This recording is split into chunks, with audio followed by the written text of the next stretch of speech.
got a Bible, you might want to start turning to Isaiah 58. Well, hi there. Welcome to Jubilee Church Teesside.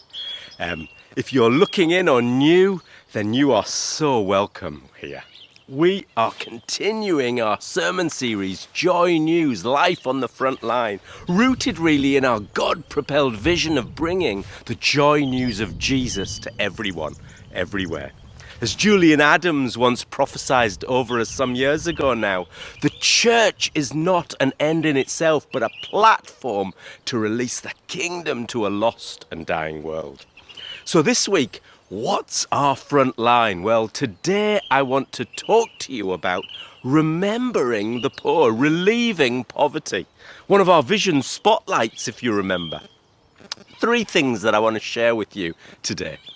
Firstly, the poor are important, so important to God. This is the place to start. For me, Isaiah 58 has always hammered this home to me in a jaw-dropping dialogue between God and his people. God says through the prophet Isaiah, "Shout it aloud, do not hold back. Raise your voice like a trumpet, Isaiah. Declare to the people their rebellion and sins, for day after day they seek me out. They seem eager to know my ways, as if they were a nation that does what is right. Why have we fasted, they say, and you have not seen it? Why have we humbled ourselves, and you have not noticed?" That's how this conversation with God starts. What's going on? Well, essentially, the people are getting all grumpy with God. They were saying, "Look here, God, we are doing all the stuff that you want us to do. Day after day, we are seeking you out. Our worship is perfect. We are following as best we can the religious rules and regulations. Can't you see how good we are? So why are you not answering our prayers? Come on, God, pull your socks up." That's what's going on here. And God's response is pretty startling, pretty phenomenal, really. God says, "Yeah, you are worshipping, you are praying, you are fasting. But is that what you really think I primarily want? Is that what you really think seeking me out is all about? Because if you do, you are mistaken, seriously mistaken." Then God shocks them into silence. "Let me tell you what fasting looks like," he says. "Let me tell you what true sacrificial worship looks like. It's this, verse 6. To loose the chains of injustice, to set the oppressed free, and break every yoke, to share your food with the hungry, and to provide the poor wanderer with shelter. When you see the naked, to clothe them, and not to turn away from your own flesh and blood." Wow. Let that sink in for a while. Totally radical, I think. Sri Lankan Bible scholar Vinod Ramachandra describes this as scandalous justice. He writes, "In virtually all the ancient cultures of the world, the power of the gods was channeled through and identified with the elites of society, the kings, the priests, and military captains, not the outcasts. To oppose the leaders of society then was to oppose the gods. But here in Israel's rival countercultural vision, it is not the high-ranking males, but the orphan, the widow, and the stranger with whom God, Yahweh, takes his stand. His power is exercised in history for their empowerment." The great revivalist theologian and preacher Jonathan Edwards was a very detailed writer. He would agonize over every word. He didn't say things or write things without mulling them over for hours through scripture and prayer. He didn't exaggerate like I do. Bearing that in mind, this is what he wrote. "Where have we any command in the Bible laid down in stronger terms and in a more peremptory, urgent manner than the command of giving to the poor?" I bet you're thinking the same thing that I was thinking. What the heck does peremptory mean? Well, I had to look it up. Peremptory means beyond doubt, irrefutable, unquestionable, incontestable, leaving no opportunity for denial or refusal. There are literally hundreds and hundreds of places in the Bible saying this. Remembering the poor Jubilee is not just a department in the church. It's central, and it includes all of us, everybody, you and me. Got it? Next up, who are the poor? What does the Bible say? Well, first thing, poverty is an economic condition. To share your food with the hungry and to provide the poor wanderer with shelter. When you see the naked, to clothe them. It's a condition of having little or no resources that the world around you values. For quite a number of years as a child, I lived in Brambles Farm, and if you were a young kid growing up in that community, by the time you got to about 18, you had a pretty reasonable chance of not being able to read or write. You had a high chance of being part of a generationally broken family, using drugs regularly, odds on that you might have had dealings with the police or even ended up in jail. My parents had a shop there for around 20 years, and I remember my dad used to go around with a basket following customers who would regularly steal stuff by shoving it into their pockets or bags. And in order not to embarrass them, he'd hand them a basket and say, "Why don't you put those things in here? It will be easier for you." I remember asking Mum, "Why doesn't he just call the police?" And Mum said, "If he did that, we'd have no customers at all." People have very little here. We mustn't take advantage of that, she said. My parents over the years spent so much time in other people's houses in that estate. Sometimes other mums would come in and say, "Will you have a chat with my son? He's getting out of hand." She'd give them money to pay for the heating that week. They would often give out free food. She'd lift little 2-year-olds from playing in the middle of a busy road and take them back home. And so by 20 years old, a lot of those guys would have nothing that the world valued as important, nothing that the world wanted, no marketable skills, no connections, nothing. And the world would finally just throw you away. And like me, you might respond to that by thinking, yeah, but they were irresponsible. They just threw what they had away. And the Bible does speak about that kind of irresponsibility when talking about poverty. But that way of viewing poverty is by far a minority conclusion when it comes to the Bible. In fact, the Bible says that's a very superficial way of looking at the situation. God sees the frequent irresponsible behavior in the poor primarily as a response to poverty rather than a cause of poverty. I know for many of you that's a hard pill to swallow, but it's such an important transition we have to make in our way of thinking about poverty and who the poor are. As Natalie Williams highlights in one of her books, that's the myth of the undeserving poor. That's the myth that helps us as Christians make excuses, avoid them, run away. Proverbs 10:15 says, "The wealth of the rich is their fortified city, but poverty is the ruin of the poor." Proverbs 14:20 says, "The poor are shunned even by their neighbors, but the rich have many friends." Being poor and what that looks like and results in us is an economic condition, and we must respond to it with countercultural mercy, not to turn away from your own flesh and blood. But secondly, being poor is a social condition too, resulting in exploitation, knowingly and unknowingly. To loose the chains of injustice, Isaiah says, to set the oppressed free and break every yoke. There are really two major Hebrew words that are translated poor in the Old Testament. One refers to being needy, but the other major word is translated oppressed. Proverbs 3:23 says, "A poor man's field may produce abundant food, but injustice sweeps it away." So not only do the poor have little that the world values, but anything they do have is often taken away because they're poor, because they're powerless, because they can't control their world. Oppression. And it can be stark or subtle. Let's start with subtle, shall we? Just say I was well off and owned a shop in posh Great Ayton. What would that probably look like? Well, I'd probably live there. I'd probably send my kids to school there. I'd probably engage with the community to a certain degree.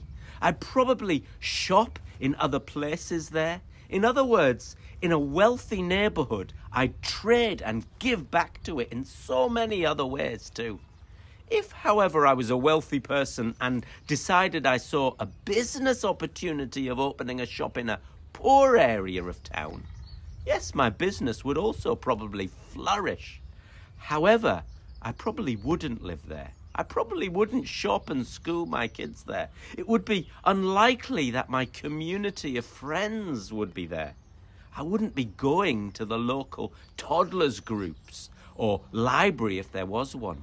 No, I'd do that elsewhere. I'd live elsewhere. And do you see what happens when that happens? As a result, I'm just taking out, and nothing goes back in. That's oppression. That's structural exploitation. That's often the way it is. It's subtle, but terribly damaging. But as you know, exploitation can be much more in your face than that. I worked for about 3 years in Stockton in a practice where all the patients and families had drug-related issues. Although I had worked in prison settings before, this experience really opened my eyes to the tragedy of being poor. The endless hurdles they have to jump over, the Everests that they have to perpetually climb and often fail. One lady, who I will call Eva, on the first day I met her at the clinic, she was shouting and swearing in the waiting room, saying that she would never see a coloured doctor. Obviously, I'm using the word coloured, but she used other, more forceful expletives, shall we say. I remember the rage and hatred in her voice. The reception team were appalled and ashamed at such behaviour in front of me. They threatened to throw her out, not to give her methadone that week and remove her from this lifeline of care. But I persuaded them not to do that. I persuaded them to try and understand why she was so bitter towards me, even though she'd never met me before. And as it turned out, this lady had been serially gang abused for about 6 years by a group of Asian men. They threatened to kill her foster child. They threatened to axe her mum, threatened to burn her house down. She was caught up in a devastating ring of prostitution. She was imprisoned without bars, held captive through oppression and exploitation. That's why we gave to charity a way out to help people like Eva. Bit by bit, Eva got back on her toes, though, with an amazing healthcare team that helped her. Most, however, haven't got the strength or the courage or the means to turn their situations around. Most of us only really see the surface chaos, the abusive language, the irresponsibility, the drugs, and the terrible behaviour. And we tut and walk away, me included. Poverty is complex and goes deep and through generations. There is produce in the field of the poor, but injustice sweeps it away. Jesus said, "Depart from me," to some of his believers, "for I was hungry and you gave me nothing to eat. I was thirsty and you gave me nothing to drink. I was a stranger and you did not invite me in. I needed clothes and you did not clothe me. I was sick and in prison and you did not look after me." To which those people who thought their faith was alive and vibrant, who were often looking up at the sky and worshipping, they said, "Lord, when did we see you hungry or thirsty or a stranger or needing clothes or sick or in prison and did not help you? I don't remember that happening." And Jesus says, "Truly I tell you, whatever you did not do for one of those of the least of my brothers and sisters, you did not do for me. Yikes. Jesus is saying generous justice, a life poured out to others, especially the poor and the vulnerable, is the grand symptom of real faith, a growing real relationship with God. And if you don't have it, then you don't have me, says Jesus. You think you do, but you don't. Jubilee, this is not comfortable reading. Jesus is not a comfortable God. So remembering the poor is important to God. It's peremptory. Who are the poor?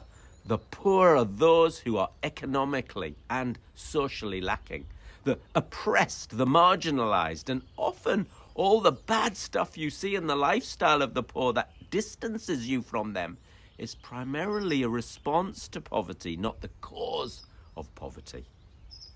So, next question. What does justice and mercy look like?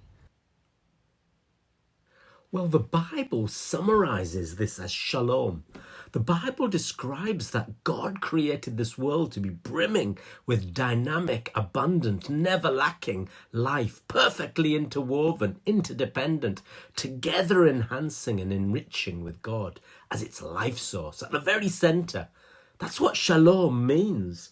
Like when you see tapestries or beautiful garments, you see that they are made up of lots and lots of random threads, interlaced, intertwined with one another, going over, going under, going around and through the others at thousands of points. And so it is with God's design for human relationships, and all he creates is shalom.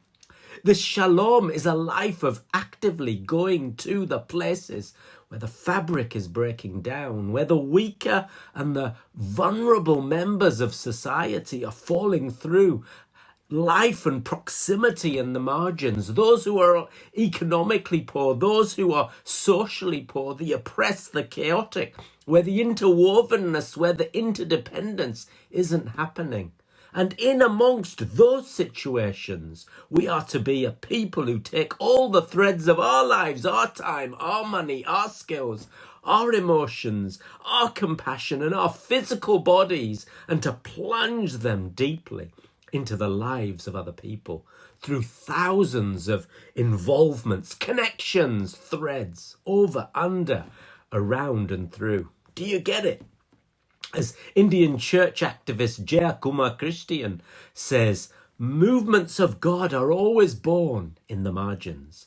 Monuments and museums get built in the center. If you choose the position of power, your language will not relate or resonate with the powerless. But choosing intentional powerlessness is always an unpopular choice. But you know this, popularity is not how we bring God's hope. Brian Stevenson, an American lawyer and social justice activist, especially for those waiting on death row rights, the kind of hope that creates a willingness to position oneself in a hopeless place and be a witness, that allows one to believe in a better future, even in the face of abusive power. That kind of hope makes one strong. Jubilee, God is calling us to live lives of intentional powerlessness and proximity. God is calling us to wake up to our frailty, because only that will stop us from playing God in the margins. Jubilee, at best, we are mere signposts, never a destination. We need God to break our heart for what breaks his. As David says in Psalm 39, to experience real grief and tears. As Jeremiah 20 phrases it, a burning in my bones. We must be outraged and knocked down to our knees when the church says by its actions to the poor that God has abandoned you, that God has forsaken you. Mahatma Gandhi, one of my heroes of Indian history, decided one day to go to church. He was a young lawyer in South Africa, and when he got to the church in Natal, he was apparently barred from taking even a back seat in a whites-only church building. Gandhi suddenly confronted the great gulf between the Jesus of the Gospels and the Jesus who is often found in the church. In fact, later on, he went on to comment, "I like your Christ, but I do not like your Christians. Your Christians are so unlike your Christ." He also went on to say if Christians would really live according to the teachings of Christ as found in the Bible, all of India would be Christian today. Gandhi then lived the rest of his life in the margins, a life of intentional powerlessness. Proverbs 29 says, "The righteous care about justice for the poor, but the wicked have no such concern." And when you do that, when you place yourself in the margins, when you weave your days-to-day connections amongst the marginalized, you will realize that the poor are just like you. This was certainly my experience of talking week in, week out to inmates in Home House Prison. They weren't monsters. They weren't freaks. In fact, they were just like me. In fact, they were my own flesh and blood, brothers, sisters, family. Jubilee Psalm 82 says, "Defend the weak and the fatherless, uphold the cause of the poor and oppressed, rescue the needy and deliver them from the hand of the wicked." Not through guilt, but through grace. Not through condemnation, but through spirit-filled compassion. Not through reluctant obligation, but through joy-drenched justice.